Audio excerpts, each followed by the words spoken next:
मेरे प्यारे छात्रों, सृजन क्लासेस के इस वीडियो लेक्चर में आप सभी का बहुत बहुत स्वागत है। आज हम लोग प्रकाश के अपवर्तन का दूसरा वीडियो लेक्चर ले रहे हैं, जिसमें हम लोग अपवर्तनांक और लेंस अथवा ताल के बारे में पढ़ेंगे। ठीक है, तो शुरू करते हैं अपवर्तनांक के बारे में। अपवर्तनांक होता क्या है? देखिए, अपवर्तनांक जो है वह साइन आई और साइन आर का अनुपात होता है। आई और आर आप तो समझते ही हो कि आई जो है, आई वह आपतन कोण का मान होता है और आर जो है वह परावर्तन अथवा अपवर्तन कोण का मान होता है। चूंकि यहाँ पर हम लोग अपवर्तन कोण पढ़ रहे हैं, अपवर्तन के बारे में पढ़ रहे हैं, इसीलिए आर का मतलब यहाँ पर अपवर्तन के कोण से है। कल हमने एक डेफिनेशन में इसमें थोड़ा सा गलती लिखा दिया था, वो आप लोग सुधार कर लीजिएगा। हमने अपवर्तन के जगह पर परावर्तन कोण लिखा दिया था, तो आप लोग उसको सुधार कर लीजिएगा। ठीक है, तो अपवर्तनांक जो है वह साइन आई और साइन आर का अनुपात होता है। तो त्रिकोणमिति यदि आप लोगों में से पढ़ा है, कुछ भी उसके बारे में जानते हैं, तो यह ध्यान रखिएगा कि साइन का मतलब जिया होता है और साइन आई मतलब हुआ कि आपतन कोण की जिया और साइन आर का मतलब हुआ अपवर्तन कोण की जिया। तो यह जो है विशेष तौर पर आप लोगों को त्रिकोणमिति में पढ़ने को मिलेगा। फिर भी आप याद रखिएगा, साइन एक प्रकार का SIN साइन जो है वह एक प्रकार का नोटेशन होता है जो किसी समकोण त्रिभुज के दो भुजाओं का अनुपात होता है, लंब और कर्ण का अनुपात। खैर, यहाँ पर आप सीधा सीधी याद रखिएगा कि अपवर्तनांक साइन आई और साइन आर का अनुपात होता है। चलिए हम लोग इसको डील किए हुए हैं, इसको जरा सा पढ़ते हैं। किसी दो माध्यम के लिए आपतन कोण की जिया और अपवर्तन कोण की जिया के अनुपात नियतांक होते हैं। यह नियतांक जो होते हैं, यह आपने पढ़ा होगा अपवर्तन के नियम में कि अपवर्तन कोण में साइन आई और साइन आर का जो अनुपात होता है वह नियतांक होता है। नियतांक होता है जो अपवर्तनांक कहलाता है, यानी साइन आई बटे साइन आर को हम लोग अपवर्तनांक कहते हैं। तो अपवर्तनांक को जो है म्यू मतलब यू दे करके इस तरह से चिन्ह और न्यू ये भी दे करके ये थोड़ा सा गुलगुमा देना है, इसको न्यू पढ़ा जाता है। तो अपवर्तनांक को म्यू या फिर न्यू से सूचित किया जाता है। और एक चीज ध्यान रखना है कि अपवर्तन का जो मान होता है वह कोण पर डिपेंड नहीं करता है, बल्कि अपवर्तन का जो मान होता है वह पदार्थ की प्रकृति और पदार्थ के रंग पर निर्भर करता है। पदार्थ की प्रकृति यानी पदार्थ का बिहेवियर कैसा है और उसके कलर पर निर्भर करता है प्रकाश का अपवर्तनांक। तो यदि प्रकाश की किरण हवा से कांच में प्रवेश करती है, इसका मतलब हवा में जो कोण बनेगा वह आपतन कोण होगा और कांच में जो कोण बनेगा वह अपवर्तन कोण होगा। तो प्रवेश करती है तो अपवर्तनांक म्यू बराबर साइन आई बटे साइन आर, जैसा कि डेफिनेशन में ही लिखा गया था। साइन आई और साइन आर के अनुपात को हम लोग अपवर्तनांक कहते हैं। तो साइन आई बटे साइन आर। अब देखिए, आई जो था वह चूंकि आपतन कोण था और आपतन कोण हवा में बढ़ रहा है, तो इसको हम लोग ऐसे भी लिख सकते हैं, ए म्यू नीचे में जी मतलब ग्लास, ग्लास माना कांच। तो अपवर्तनांक का नोटेशन ये याद रखिएगा, ए म्यू जी का मतलब हुआ साइन आई बटे साइन आर। अब देखिए, कुछ महत्वपूर्ण पदार्थ के यहाँ पर आप लोगों को अपवर्तनांक दिए गए हैं जो बोर्ड एग्जामिनेशन में पूछे जाते हैं। खास करके इसमें एक है हीरा, इसके बारे में तो जनरली पूछा भी गया है। तो जो भी है यहाँ पर 14 हमने लिखाए हैं, यह बहुत ही महत्वपूर्ण है, इसको आप लोग याद कर लीजिएगा। हम पढ़ देते हैं एक करके। हवा जिसका अपवर्तनांक 1 होता है, बर्फ 1.31, बर्फ और पानी, बर्फ से ही पानी बनता है तो पानी का थोड़ा सा ज्यादा होता है 1.33। इसका मतलब आप सीधा सीधा याद रखिएगा कि जिसका अपवर्तनांक जितना ज्यादा होगा वह उतना ही चमकेगा, सूर्य का किरण उस पर पड़ेगा तो वह उतना ही चमकेगा। चलिए आगे देखते हैं। एल्कोहल का 1.36, किरोसिन तेल आप जानते हैं 1.47, बेंजीन 1.50, क्राउन कांच, कांच का दो क्वालिटी है, क्राउन कांच और फ्लिंट कांच। तो क्राउन कांच का कम होता है, फ्लिंट का ज्यादा होता है। क्राउन का 1.52 और फ्लिंट का 1.65। हीरा जिसका अपवर्तनांक सबसे अधिक होता है 2.42। क्वार्टज का अपवर्तनांक 1.46। रूबी, ये रूबी और नीलम एक प्रकार का पत्थर का नाम है। क्वार्ट्ज भी एक प्रकार का पत्थर ही है। तो क्वार्ट्ज का 1.46 यानी इसको 46 बोल सकते हैं। रूबी का 1.71, नीलम का 1.77। रूबी और नीलम एक कीमती पत्थर का नाम है। तारपीन का तेल इसका होता है 1.47। तो ये सारे अपवर्तनांक आप लोग याद रखिएगा, ठीक है। इसको आप लोग अच्छे से याद कर लीजिएगा। चलते हैं नेक्स्ट डेफिनेशन पर। निरपेक्ष अपवर्तनांक, कौन सा अपवर्तनांक? निरपेक्ष अपवर्तनांक। तो निरपेक्ष अपवर्तनांक क्या होता है? निर्वात में प्रकाश की चाल। प्रकाश की चाल आप लोग पहला चैप्टर में पढ़े होंगे। प्रकाश का जो चाल होता है निर्वात में 3 × 10⁸ मीटर प्रति सेकेंड। इसको जनरली सी से सूचित किया जाता है, प्रकाश के चाल को सी से याद रखिएगा।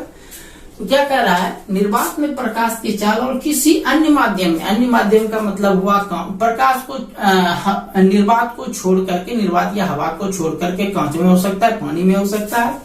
तो क्या कहता है? निर्वात में प्रकाश की चाल और किसी अन्य माध्यम में प्रकाश की चाल के अनुपात को निरपेक्ष अपवर्तनांक कहा जाता है। और निरपेक्ष अपवर्तनांक को n अथवा म्यू से सूचित किया जाता है। निरपेक्ष अपवर्तनांक का सूत्र हमने लिखा, n बराबर निर्वात में प्रकाश की चाल बटे किसी माध्यम में प्रकाश की चाल।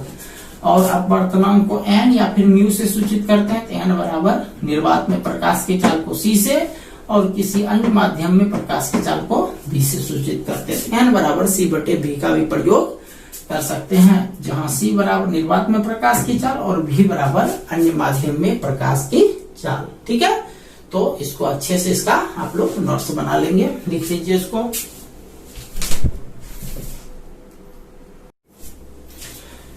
तो अब हम लोग बात करते हैं ताल या लेंस के बारे में। तो ताल या लेंस होता क्या है भाई? ताल या लेंस जो है वह कांच का बना हुआ होता है। कांच का बना हुआ एक पारदर्शी माध्यम होता है। क्या होता है? पारदर्शी माध्यम होता है, जिसका कोई न कोई एक भाग जरूर धसा हुआ होता है, वक्राकार होता है। धसा हुआ का मतलब वक्राकार होता है। तो यहाँ पर देखिए डेफिनेशन में हम डील किए हैं, दो निश्चित आकार वाले ज्यामितीय सतहों से घिरे पारदर्शी माध्यम लेंस कहलाते हैं, जिसका प्रायः एक भाग वक्रित, यानी इसको बोल सकते हो वक्र मतलब हुआ टेढ़ा। तो वक्रित का मतलब हुआ वह या तो इधर से टेढ़ा होगा या तो इधर से टेढ़ा होगा, इस तरह से वक्र जरूर होगा। ठीक है, एक हिस्सा वक्र जरूर होगा। यह प्रायः किसका बना होता है? कांच का बना होता है। अब लेंस जो है वह दो प्रकार का हो गया, एक गोलीय लेंस और एक बेलनाकार लेंस।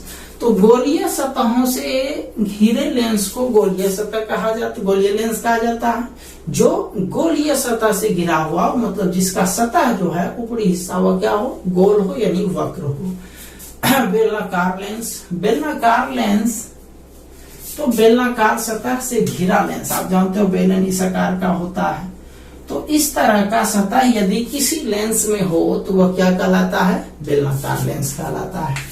तो अब बात करते हैं गोलीय लेंस के प्रकार पर। तो गोलीय लेंस दो प्रकार का होता है। पहला नंबर उत्तल लेंस और दूसरा अवतल लेंस। तो उत्तल लेंस क्या होता है? उत्तल लेंस एक ऐसा लेंस होता है जिसके किनारे का भाग पतला और बीच के भाग मोटा होता है। किनारा वाला भाग पतला और बीच का भाग क्या होता है? मोटा होता है। जैसे देखो ये बीच का भाग देख रहे हो, इसमें यह मोटा है, ये वाला भी बीच का भाग मोटा है, ये वाला बीच का भाग मोटा, और दोनों किनारा देखो, सब में सब किनारा भाग को यदि देखोगे तो वह कैसा दिखाई पड़ेगा? पतला दिखाई पड़ेगा। तो इसको भी जो है उत्तल लेंस को भी 3 कैटेगरी में बांटा गया है।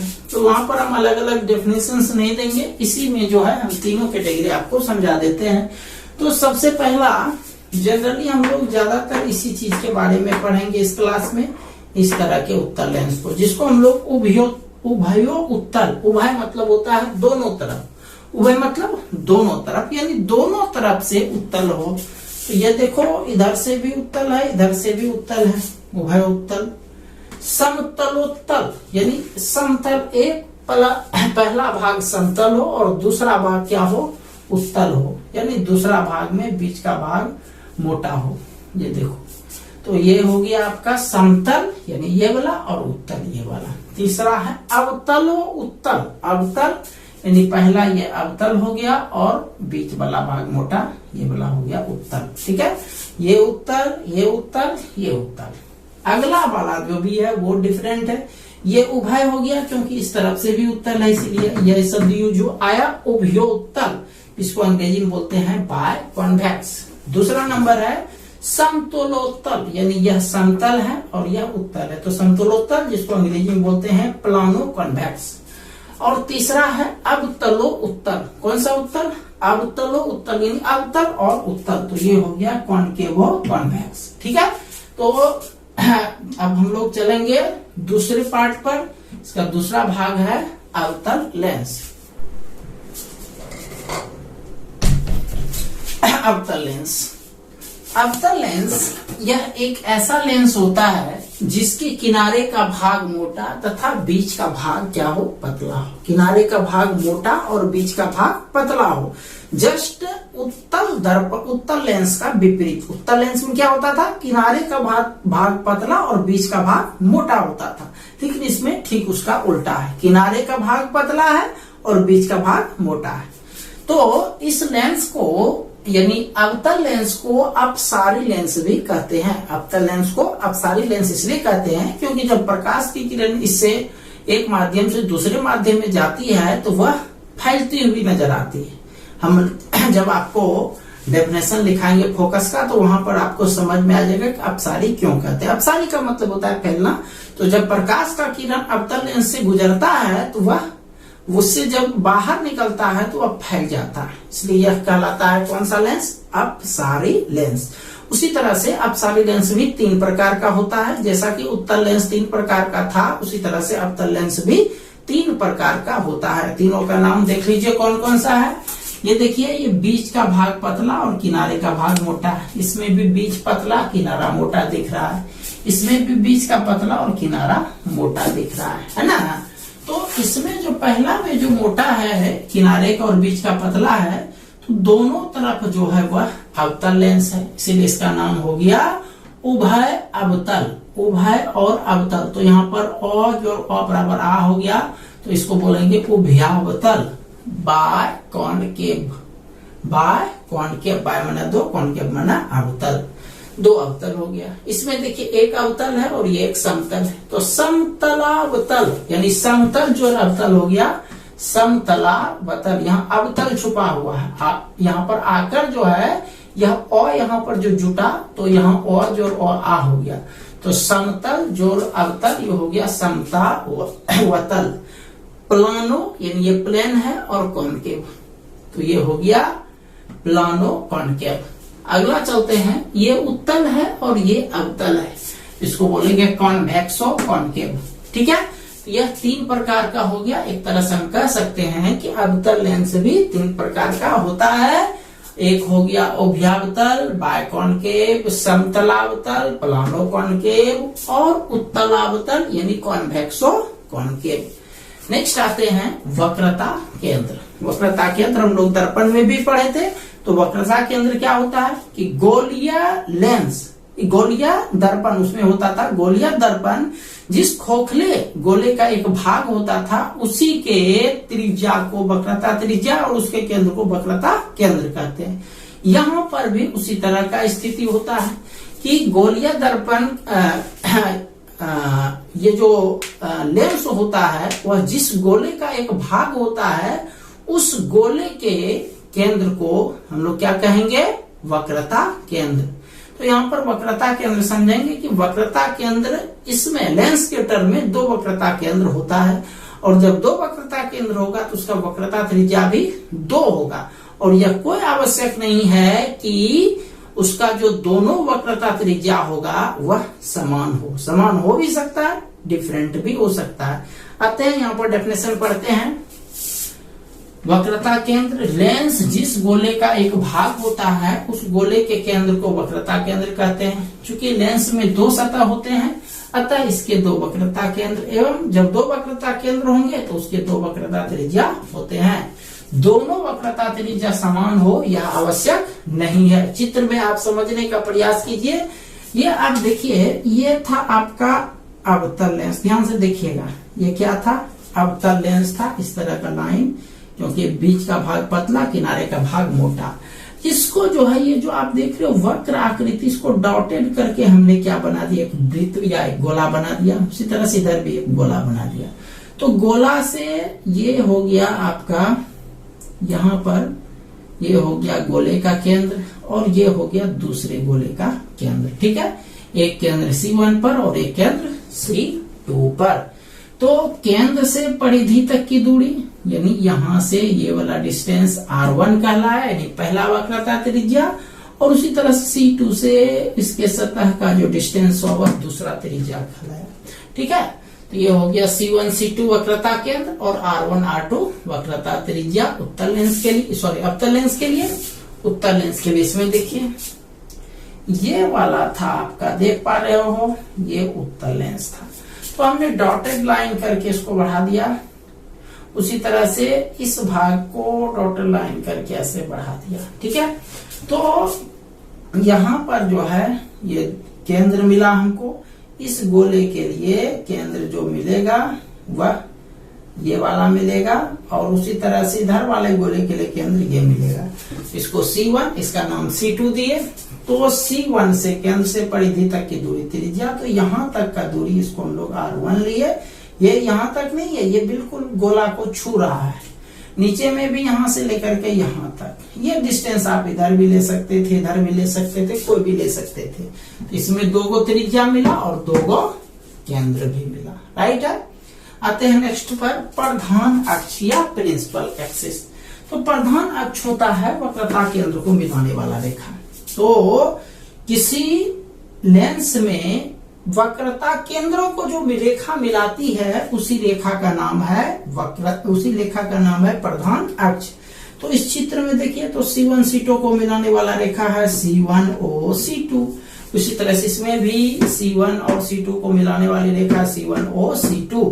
इसलिए यहाँ पर हमने लास्ट में लिख दिया है कि ऊपर के चित्रों में C1O C2 क्या है? प्रधान अक्ष है।